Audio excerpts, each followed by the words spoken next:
So I write for a website called NukeTheFridge.com, which gets me access to a few preview events here and there.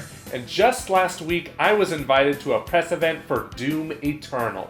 And considering Doom 2016 was one of my favorite games of the last decade, you can imagine how excited I was when I got that invite.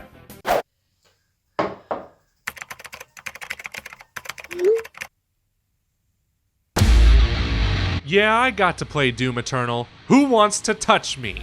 I've been invited to a lot of preview events in the past 5 years, and this was without a doubt the one I was most excited for. I loved Doom 2016 because it was the perfect modernization of a classic franchise that had been absent for 12 years at the time. I wasn't expecting much from it then, I was even a little bit concerned for it, but it shot up as my favorite game of 2016, and it made Doom Eternal my most anticipated game of 2019. Yeah, the delay of this game crushed me. Not as much as Metroid Prime 4's delay did, but it crushed me nonetheless. However, when I played this game at the preview event, I kind of understand why they delayed it. Because as similar as it is to the previous Doom, they're doing a lot different this time. And I mean a lot. For one, there is way more of a story this time. Don't let that scare you, the gameplay is the primary focus of the game, but now there are a lot more characters, more locations outside of Hell and Earth, and cutscenes from a third-person perspective. Basically, Earth is being invaded by Hell's army, and you, being the Doomslayer, have to kill all the Hell priests in order to save the planet. This journey will take you to multiple dimensions that expand the lore of the Doom universe like never before. And it's quite fascinating, but if all you want to do is rip and tear demons some new assholes, every cutscene is skippable, and the details on characters and other locations are stored in the pause menu for some additional reading.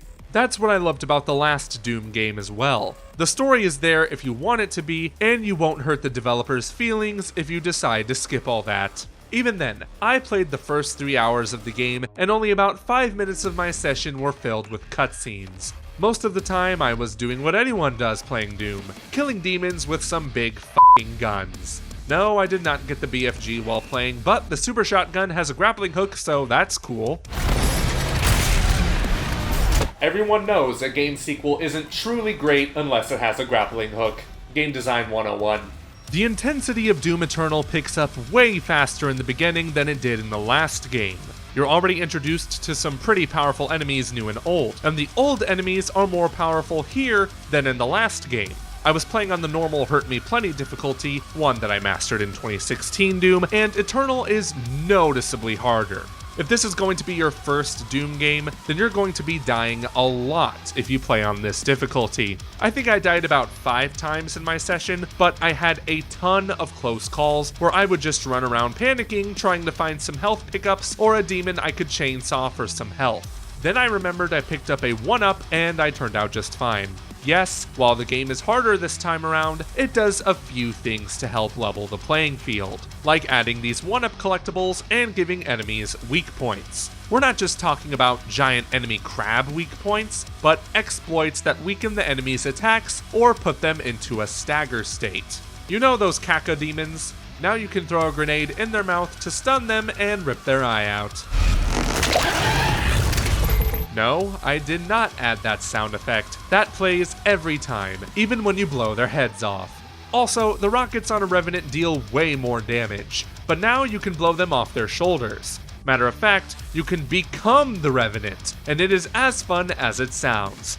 Not the DiCaprio Revenant, that's a different thing. I don't know what other demons we'll be able to take control of later in the campaign, but I hope they're as cool as this. And if you're a fan of extras and collectibles, this game has them, such as secret items and these challenges called Slayer Gates. If you enter one, they will really put your skills to the test, as these demons will come at you faster than anime fans at a convention panel. You may also encounter these enemies called Empowered Demons that are called that because they killed another player in the campaign. These demons are stronger and will drop more items upon their execution.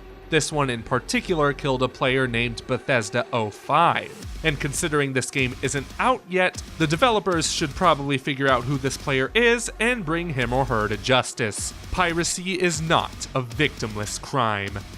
Now, another point of these previews is to address any possible concerns about the game before its release. And the only thing I'm slightly concerned about is that this game shoves a lot in your face. I'm not talking about the amount of enemies on screen, I'm talking about the upgrades to your weapons, the upgrades to your suit, the upgrades to your upgrades. Those upgrades have upgrades which add way more to your HUD, and it's a lot. It did cross my mind upon viewing these menus that maybe this game is trying to do too much different all at once. There's even a lot more puzzle platforming in this one, to which I wonder how much more of this will I be doing instead of demon slaying. Not to say these platforming segments aren't well designed, they are, I just don't want this game to be a jack of all trades, master of none scenario. While I think that could be a potential issue, I also don't think it will be. id Software really understands what makes Doom a special and iconic franchise, and something tells me they're not going to mess this up.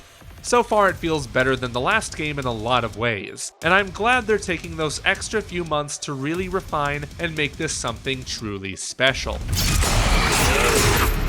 Look, I know March and April are going to be packed months for games, like Cyberpunk, the Avengers game, and Iron Man VR, but you really need to take some time and get Doom Eternal. I swear, there's nothing that can go Hold on one second.